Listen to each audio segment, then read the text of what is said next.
शिव महापुराण की कथा का 7 दिन का मेला आज दुकान वाले भी अपना अपना दुकान समेट लेंगे। 7 दिन का मेला आज दुकान वाले भी अपना अपना दुकान समेट लेंगे।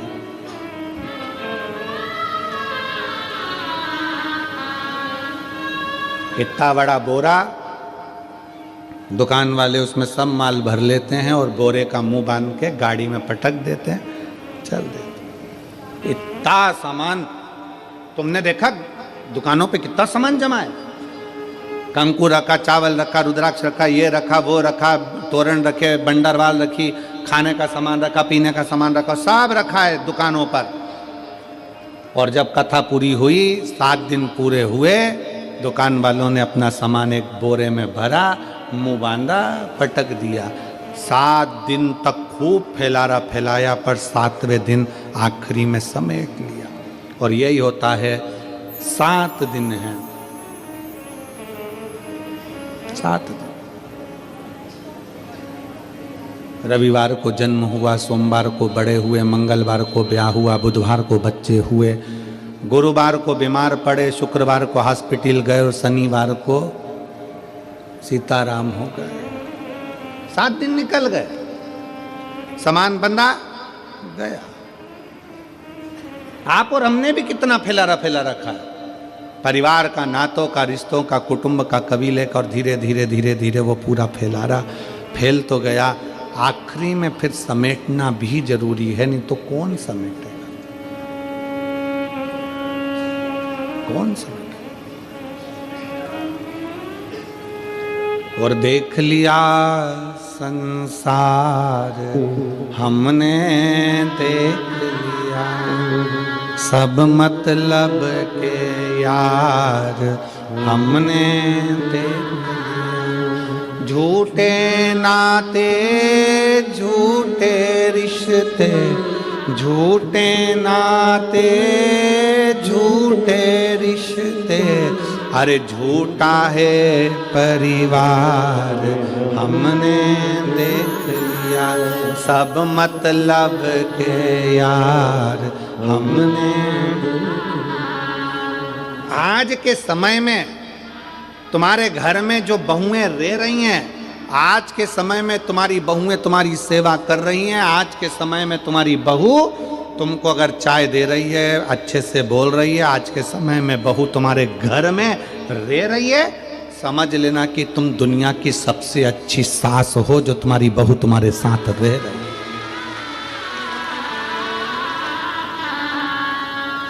और मैं बहुओं को भी धन्यवाद दूंगा कि आप बहुत अच्छी बहू हो जो अपने सास ससुर के साथ रह रही हो।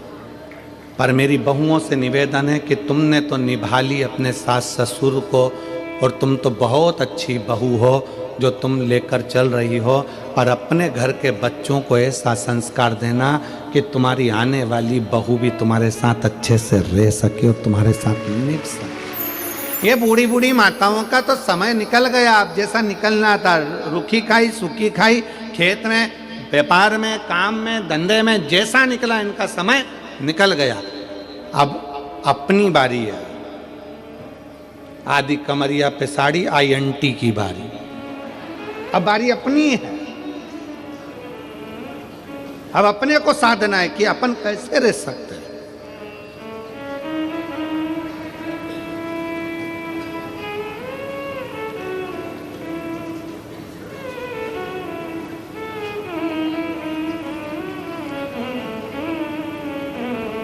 एक पति पत्नी एक दोस्त के यहाँ गए।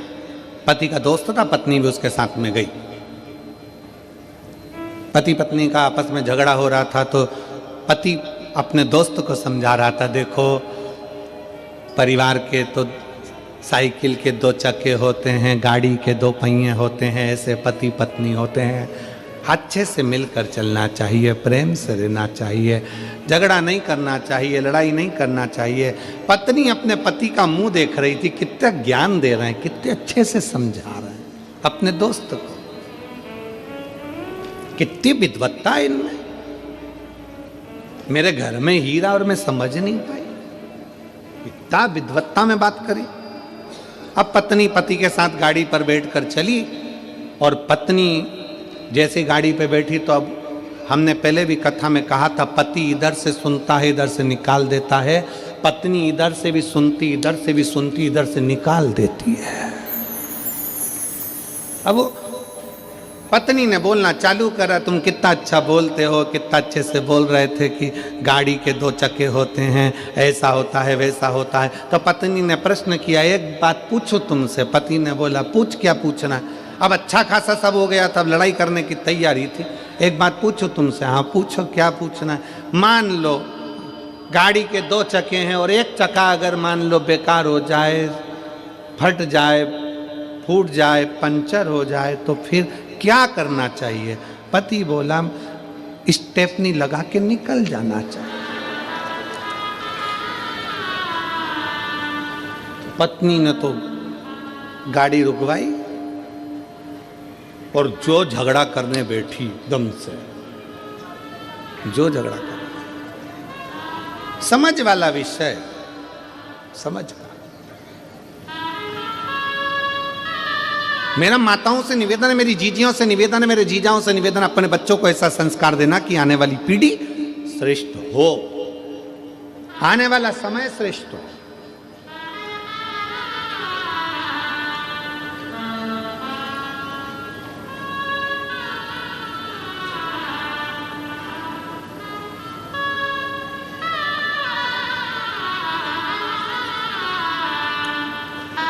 अभी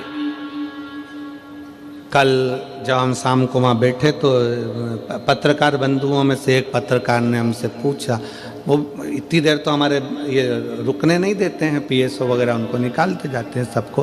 पत्रकार रुक गए, पीछे से आवाज़ लगा कर बोले कि संभल में उत्तर प्रदेश में खोद खोद कर मंदिर निकल रहे हैं, इस पर कुछ बोलोगे?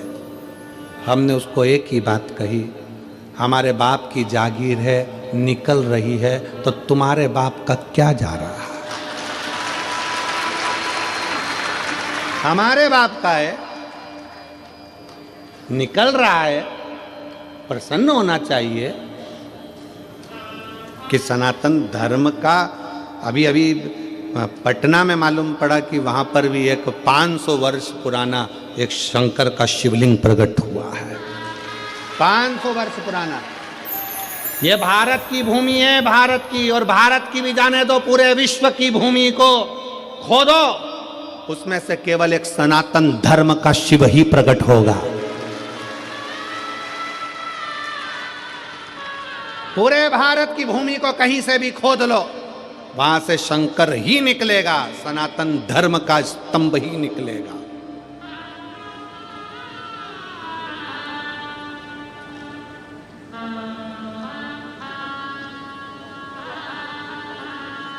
वो तो हमको उस समय पे गाना याद नहीं आया कि मैं तो, हमारे सनातन धर्म के अगर स्तंभ निकले, तुझे मिर्ची लगे तो मैं क्या करूं?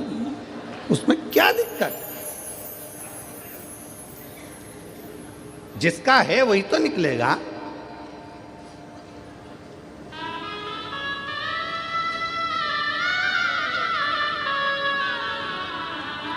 और फिर निवेदन है मेरी जीजियों से, मेरे जीजाओं से, अपने दिल में शंकर को ऐसा बसा लो, ऐसा बसा लो, ऐसा बसाओ, शिव महापुराण की कथा को अपने दिल में ऐसा बिठा लो कि दुनिया के लोग जब जब तेरा नाम ले तब तब याद आ जाए कि ये शंकर जी की बहुत सेवा करती है, शिव की भक्त है, शंकर की उपासक है। अपने शिव को इतना इतना अंदर भर लीजिए, इतना भर लीजिए।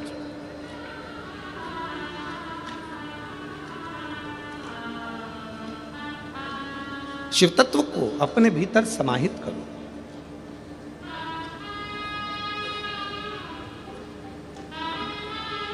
शंकर के मंदिर नहीं जा सकते तो शंकर के भक्त का दर्शन कर लो। एक प्रसंग आता है बड़ा सुंदर सा, उस प्रसंग में वर्णन किया। एक बार देवऋषि नारद तुमरुका जी से मिलने के लिए,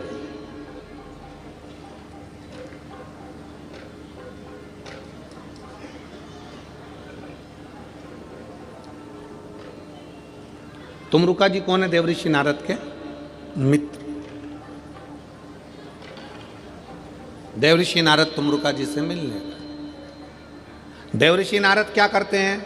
श्रीमन नारायण श्रीमन नारायण श्रीमन नारायण। और तुमरुका जी क्या करते हैं? नमः शिवाय ओम नमः शिवाय ओम नमः शिवाय ओम नमः शिवाय ओम नमः शिवाय ओम नमः शिवाय ओम नमः शिवाय ओम नमः शिवाय। तुमरुका जी शंकर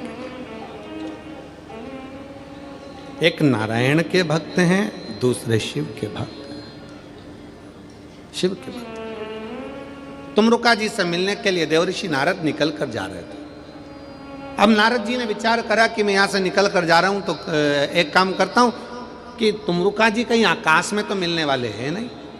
नारद जी तो आकाश में विचरण कर लेते हैं, तुमरुका जी आकाश में विचरण नहीं करते। तुमरुका जी तो पृथ्वी छोड़ते ही नहीं हैं, क्योंकि वो चाहते हैं कि इस पृथ्वी के कंकर में शंकर है, मैं जहां बैठकर शंकर को याद करूंगा शंकर मेरे सामने आकर खड़े हो जाएंगे। इसलिए तुमरुका जी पृथ्वी नहीं छोड़ते।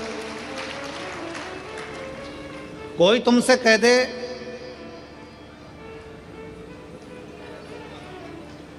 कि बैकुंठ जाओ, बैकुंठ में रहना, कोई तुमसे कह दे इंद्रलोक में रहना, कोई तुमसे कह दे स्वर्ग में रहना, कोई तुमसे कहना यहां रहना, कोई कहे तुमसे वहां रहना। स्वर्ग का मतलब जानते हो ना सब लोग? अरे जम के तो बोलो, पुराणों में सुना है कि नहीं सुना? स्वर्ग बैकुंठ, स्वर्ग है कुर्सी, बैकुंठ है सिंहासन कुर्सी।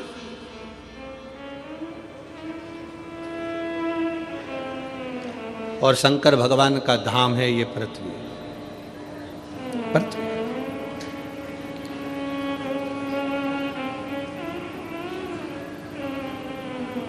एसी के रूम में जब तक रह सकते हो जब तक कि तुम होटल का किराया देते रहोगे। स्वर्ग में जब तक रह सकते हो जब तक तुम्हारा पुण्य तुम्हारे साथ में है। जिस दिन तुम्हारा पुण्य समाप्त हो जाएगा तुम्हें धक्के देकर नीचे भेज दिया जाएगा। बैकुंठ में जब तक रह सकते हो जब तक तुम्हारा पुण्य है, पुण्य समाप्त, नीचे फेंक दिया जाएगा। अब जो पहले से ही नीचे है उसे कहां फेंकोगे? जो पहले से ही पृथ्वी पर बैठा है, मृत्युलोक में रह रहा है, उसको कहां फेंकोगे? तो शिव महापुराण की कथा कहती है मेरे देव अधिदेव महादेव पृथ्वी के देव हैं, मृत्युलोक के देव अधिदेव महादेव हैं। जो शंकर भगवान का भगत होता है वो बैकुंठ की बात नहीं करता, वो कहता है मुझे कैलाश पर रहना है, शंकर के चरणों में रहना है, क्योंकि यहां से कोई गिरता ही नहीं है। बैकुंठ चले गए तो पुण्य खत्म हुआ तो धक्का देकर नीचे भेज दिया जाएगा। स्वर्ग चले गए धक्का देकर नीचे भेज दिया जाएगा। इंद्रलोक चले गए, देवलोक चले गए तो धक्का देकर नीचे भेज दिया जाएगा। पर पृथ्वी पर तुमने भगवान से वर में मांगा कि मुझे तो कैलाश पर रहना है, तो कैलाश पे से कोई तुमको धक्का देकर नहीं निकाल सकता। निकालेगा भी तो कहां जाओगे? इसी पृथ्वी पर, कंकर शंकर की भूमि पर।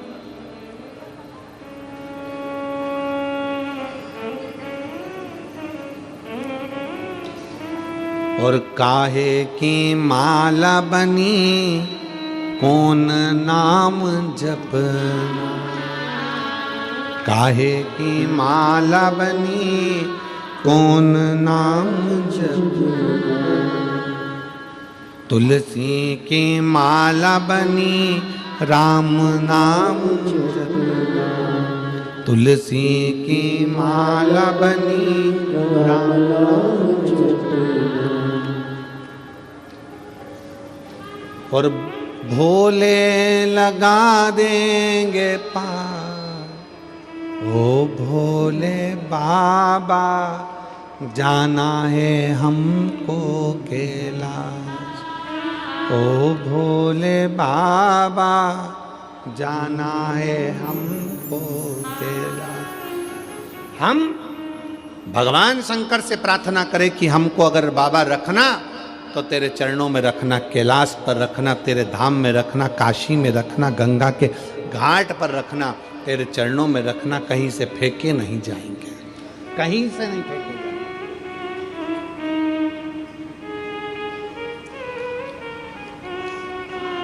शिव के पास रहे। देवऋषि नारद ने विचार करा चलो मैं चलता हूं, परंतु देवऋषि नारद को लगा कि तुमरुका जी ऊपर नहीं मिलने वाले, तुमरुका जी तो नीचे मिलेंगे, जरा चलते चलते देख, ऊपर तो मिलने वाले नहीं है। नारद जी तुमरुका जी से मिलने के लिए पृथ्वी पर नीचे आए। शिव महापुराण की कथा कहती है शंकर भगवान से मिलने के लिए और शंकर के भक्त से मिलने के लिए व्यक्ति को अपने अहंकार से उतरकर नीचे आना पड़ता है, तब शिव मिल जाता। अपने अभिमान को त्याग कर, अपने अहंकार को त्याग कर, अपनी अभिमत्ता को त्याग कर नीचे आओ।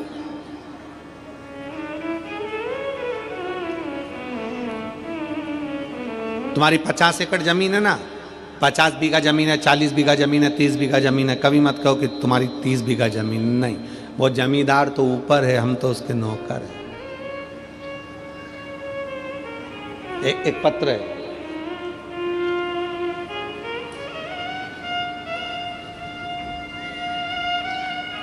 श्रीमती शशिकला चंद्राकर, ग्राम अर्जुनी, डोंगर गांव, राजनंदगांव। कहीं बैठी हो तो हाथ हिला सकती हैं। श्रीमती शशिकला चंद्राकर, ग्राम अर्जुनी, डोंगर गांव, राजनंदगांव की निवासी हैं। आप ही हैं? आ जाओ, एक बेलपत्र ले जाना। वापिस हाथ हिलाओ, एक बार वापिस हाथ हिला दो। शंभू, हाँ जी, आ जाइए। मेरा मोबाइल नंबर ये है। एक लोटा जल का मैं क्या वर्णन करूं गुरुदेव, शिव जी की चौखट की चाकरी का क्या गुणगान करूं। अभी आपको कहा कि उसको सेठ समझो, अपने को नौकर समझो। और मेरे भोले तेरी नौकरी सबसे बढ़िया है, सबसे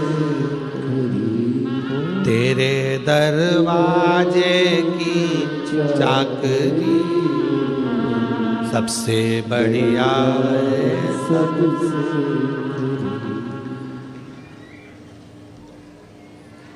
गुरुदेव, एक लोटा जल और शिव मंदिर की चौखट की चाकरी का क्या गुणगान करूं, उसके दरवाजे की चाकरी का मैं क्या गुणगान करूं, मेरे पास शब्द नहीं है। सावन की 2 लोटे जल बेटे का 2 लोटे जल ने कल बना दिया। 2 साल से मेरा बेटा MBBS की तैयारी कर रहा था। 2022-23 सफलता नहीं मिली। आखिरी में मैंने मेरे बेटे से कहा कि तू शंकर जी के मंदिर की चाकरी कर, उसको सेठ समझ, खुद को नौकर समझ। उसके दरवाजे की चौखट पे जा, लोटा भर के जल चढ़ा, मंदिर की सफाई कर, चाकरी कर, जो तुझे समय मिले, जो तेरा समय।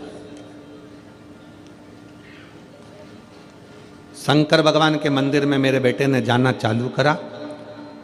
सोमवार का दिन मेरा बेटा 2024 की तैयारी करने लगा और मेरे बेटे ने मंदिर में जाकर झाड़ू पोछा कर कर भगवान को 1 लोटा जल समर्पित कर कर, आप कहते हो कि अपनी मेहनत को 4 गुना करो, तो मेरे बच्चे ने पढ़ना 4 गुना प्रारंभ करा, खूब मेहनत करी।